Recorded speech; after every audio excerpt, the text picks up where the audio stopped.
Turtles, if we did that, Raphael's not getting the size, they're mine. Cobra Kai. He forgot. Cobra You want to Kai. fight him for them.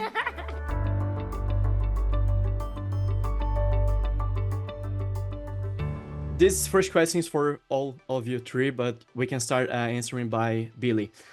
When you discovered that this would be the last season of Cobra Kai, what were the feelings? I think I was excited. You know, every season ends in this massive cliffhanger. Something happens at the end that's, you know, unresolved. So I think that we've done this for a while now, and I think that it felt like time for this to come to the story to resolve itself and for the characters to resolve.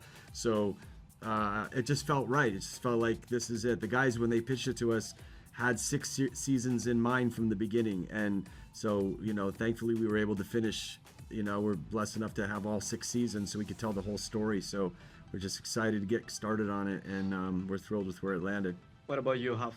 Yeah, I mean, it was, you know, it feels right that it's time to bring it in for a landing, story-wise, not necessarily all character-wise, because I think we could continue on, but conceptually, the concept of Cobra Kai proper, as I call it, it feels right to bring it in now. You know, you don't want to overstay your welcome. And it feels rich, and that it lands in a way that it has always been part of the mantra, which is it gives the fans what they want to see. It's just you don't know how you're going to get there. But also doors are left open for other opportunities in the future. But in this story and the construct of the way it was designed, it feels like the right time. So I feel really good about that. Cool. And for me, Cobra Kai never dies. I'm not ready to give it up. I came out on season 3. Thanks, Lord. I still got a lot. So I think, yeah, it was time, but I think with this season, there's a lot to unwrap with all the storylines, with all the relationships. But I think the writers did a wonderful job bringing to some closure regarding some of the various characters on the show, and they did a wonderful job to create a lot of the drama and the twists and the turns. So I think the fans will be extremely happy with the final season. How the presence of Mike Barnes and Terry Silver in the last seasons made me think, did Cobra Kai re-signify the third Karate Kid for you? Because I know you're not a huge fan of No, it. it's a good question, and I'll take full ownership. What Cobra Kai has done with Karate Kid 3 is it's taken even the missteps of that and turned it into fruitful success, you know, and you know, we were talking before about taking characters that might be one-dimensional. Say, Yuji was talking about how Chosen was just the bad guy in part 2, and given all other areas to play and complexities, and with Mike Barnes and Terry Silver and all these other characters through the series, it's giving length to the narrative storytelling. So I always say, be careful what you think you know. To myself. Yeah. What would I tell my younger self? Be careful what you think you know. I'm still not a fan of that, the full totality of telling that story in that third movie. I felt it went to places that kind of repeated itself and was never as smart as the original. And whereas Karate Kid 2 opened up a different world, Karate Kid 3 they felt like it trying to do something again and got a little broad and cartoon, but in Cobra Kai we feed off of that and add layers and dimensions to characters. So in that case, I am thrilled with having had that story to draw from. Nice. And like Cobra Kai has a lot of punches and kicks, but a heartbreak stuff, right, Yuji? Yeah. I think it's worse, actually. Yeah, I think, like I always say, life is full of twists and turns, and it's not always, you know, fair. It doesn't always turn out the way you want it to, but at the same time, I think in life too, we all have to focus on the good and what is positive in your life. And I think with Chosen's character, he finds the positives, which is teaching the kids and training the kids and doing it the right way. And he learns so many things from all his mistakes that I think in his teachings to the kids, I think he wants them to not fall on their face like my character did. And Billy, finally we had the Mike Barnes and Johnny Lawrence fight, right? Right. Over these decades, the fans theorized about who would be the winner. Yeah. And finally we know. Is it a type of resolution for you as well? No, I mean, it was fun. When I read it, I was like, listen, we're both proud of our characters. I know Sean's very proud of Mike Barnes. I think though what gives Johnny the edge in the fight is that Johnny's learned something that Mike Barnes doesn't know. And what is that? That's a little bit of Miyagi-Do. So it was important for me to have, if it was an old Johnny and old Mike Barnes who would win, we could still debate that. But today, Johnny's been training a lot longer. Barnes is more like on his heel. He hasn't come back all the way in. Johnny's pretty much in, and he's learned some new defensive techniques. And that was what in that fight, the moves that actually give him the upper hand, and they even slow it down, is some Miyagi-Do moves. And he turns defense into offense. And so when we went there, I was really careful to make it, why story-wise this makes sense, and not just a who would win in a fight kind of situation. Plus, it's a great thing for Mike Barnes because he gets to explain why he's got a little edge on him still at the end, and it's a nice moment for him. And it was a great thing to do and work with Sean on that. So, hope fans liked it. Yeah, I like it. Competitors and senseis. Welcome to the world's greatest karate tournament, the Sekai Taikai! Come on, y'all, let's go! Tudo bem, e com você? Sei, tudo ótimo. Perfeito, bem-vindo. I'm gonna start with you, man. When you discovered that this would be the last season of Cobra Kai, what were your feelings about it? This is gonna sound so odd, and just allow me to explain myself after I say this. I'm so grateful. There are so few times that the industry will allow creatives to end the story the way that they want to, and we've been so blessed to have 6 seasons of this show. And I remember our earliest conversations with the guys talking about, oh, how long could you see this going for? And they were like, we think we have around 6 great seasons, and that's how far we've thought up of, and to get to see that through after thinking it was unfathomable at the beginning, after it was unfathomable at the beginning, I think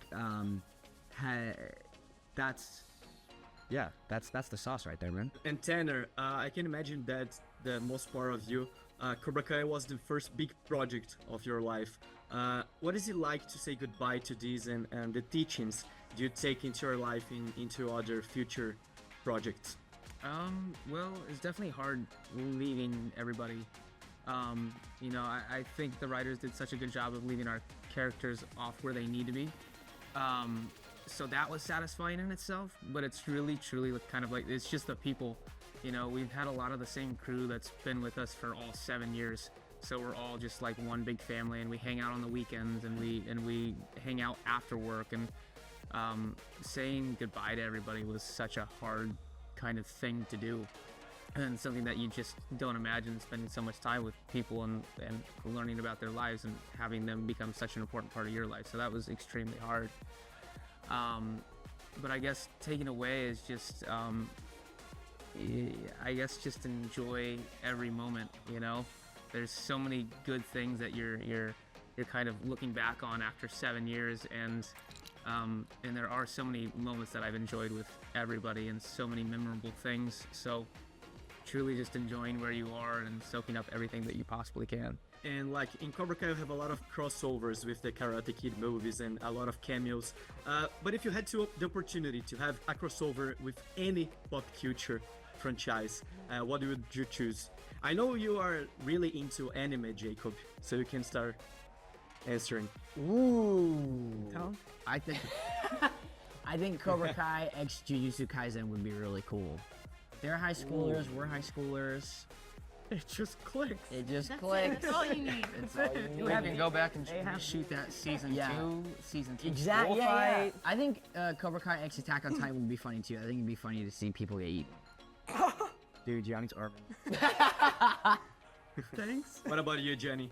I mean, there was like these toys where Cobra Kai was teaming up with Ninja Turtles. I don't know where that came from. There was no reference to it. I was gonna say the same thing though. Yeah. I got a doll or an action figure of me that was like Sam as a Power Ranger. So that Power Rangers would be really cool. Power Rangers, that would be really, yeah, anything from just my childhood, our childhood. Ninja Turtles, if we did that, Raphael's not getting the size, they're mine. Cobra Kai. Cobra Kai. Fight him for them. Oh, that would be sick. I think Cobra Kai X Powderpuff Girls would be funny because Powderpuff Girls. Some Powderpuff? Powerpuff? Powerpuff. Oh, Powerpuff Girls. He's I talking would about Powerpuff. I would just Powerpuff like to see football. Billy interact with the Powerpuff Girls. Oh my I see god. him dressed as one. Oh I my want to see God. him interact with Mojo Jojo. Uh-oh. I know who would play. Perfect answers. I hope every idea gets well. We're Miyagi-Do. We're not losing. So wipe the smirks off their ugly faces. Why did you guys feel that this is the right season and moment to finish Cobra Kai?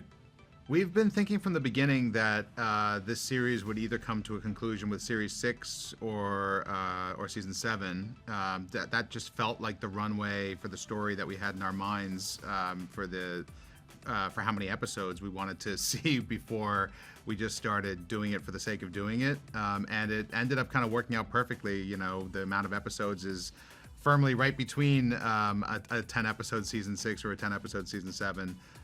Ending with 15. We kind of came out of Season 3 feeling like we had told the first part of the story that we set out to tell. And from there, we entered the Terry Silver years with Seasons 4 and 5. And kind of bringing that to a conclusion at the end of Season 5 allowed us to step into what we've always known would be the end game.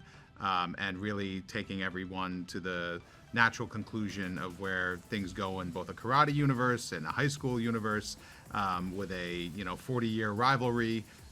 Everything needed the proper amount of runway to both rise the stakes and wrap it all up, and it really felt exactly right. If we had 5 more episodes, it would have been too many. If we had 5 fewer, it would have felt like we were paying storylines and characters short shrift. Perfect. So let's imagine this scenario. Cobra Kai is over and Netflix give you green light to do a spin-off. Focus on one character. Only one character. Who would you choose and why? Ooh, I mean, we have ideas for many spin-offs, I will say.